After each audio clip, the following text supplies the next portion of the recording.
Le hockey sur glace pourrait être l'événement de ces Jeux d'hiver de Milan qui s'ouvrent ce 6 février.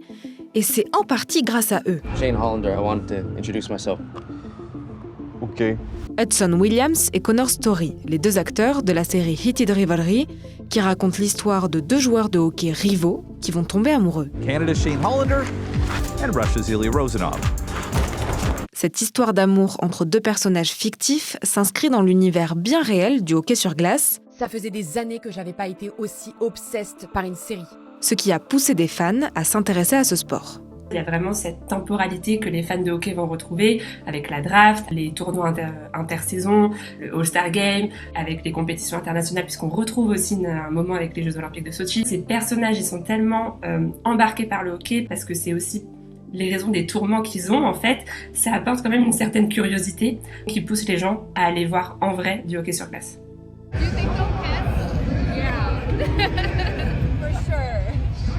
Le succès de la fiction a eu un impact réel et mesurable aux États-Unis. Le hockey sur glace est le sport d'hiver le plus recherché sur Google aux États-Unis le mois dernier. Et surtout, c'est les ventes de billets qui sont assez impressionnantes.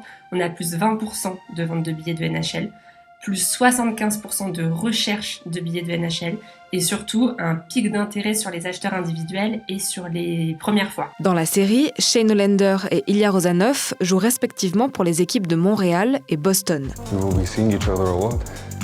Yeah, Boston and Montreal play against each other often. Alors lorsqu'un vrai match Montréal-Boston a eu lieu le 24 janvier dernier, il y a eu un intérêt x6 pour les billets et x3 pour les premiers acheteurs. C'est vraiment l'exemple même de le fait que ça va chercher une nouvelle audience, pas juste une audience affinitaire. Aux États-Unis, les franchises de NHL se sont emparées des codes de la série. Ils passent les musiques de la série à la mi-temps. Ils ont passé même des extraits d'ailleurs de la série sur les écrans géants à certaines mi-temps. Fans de la série vont faire floquer les maillots de leur équipe avec le nom des personnages fictifs.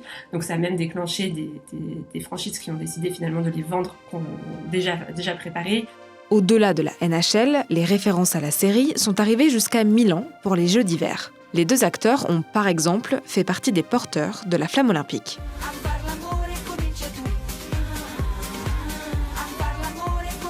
On a vu notamment la Team Canada qui est arrivée à Milan jouer un peu sur ça aussi et faire un maillot au nom d'un des personnages.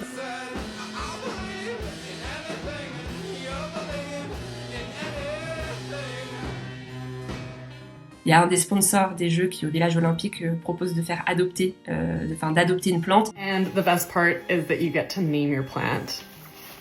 Found my Heated Rivalry fans because I named my plant Shane Hollander. So. Certains ont même acheté des billets pour le hockey sur glace à Milan après avoir vu la série. And Russia's Ilya Rozanov.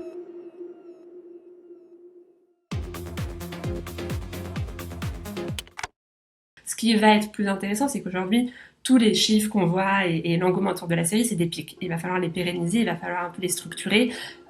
Et pour ça, c'est un travail de plus long terme. Il va pas falloir hésiter à réexpliquer les règles, à se mettre dans une fan expérience qui est la fan expérience d'un premier match.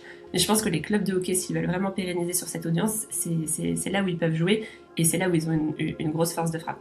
La série pourrait avoir aussi un impact sociétal sur le monde du hockey sur glace, puisqu'elle aborde un sujet peu traité, l'homosexualité dans le sport. Le 13 janvier, le hockeyeur américain Jesse Cortem a fait son coming out médiatique dans un post sur ses réseaux sociaux en déclarant ceci. Je sais que beaucoup d'hommes gays dans le placard dans le monde du hockey sont profondément touchés par le succès de Heated Rivalry. Je n'aurais jamais imaginé qu'un sport aussi masculin puisse susciter quelque chose d'aussi positif et bienveillant. La série a connu un succès aussi impressionnant qu'inattendu de l'autre côté de l'Atlantique. Les deux acteurs principaux étaient inconnus du grand public et elle ne devait sortir qu'au Canada. Elle est finalement distribuée dans plusieurs pays, dont la France, à partir de ce 6 février.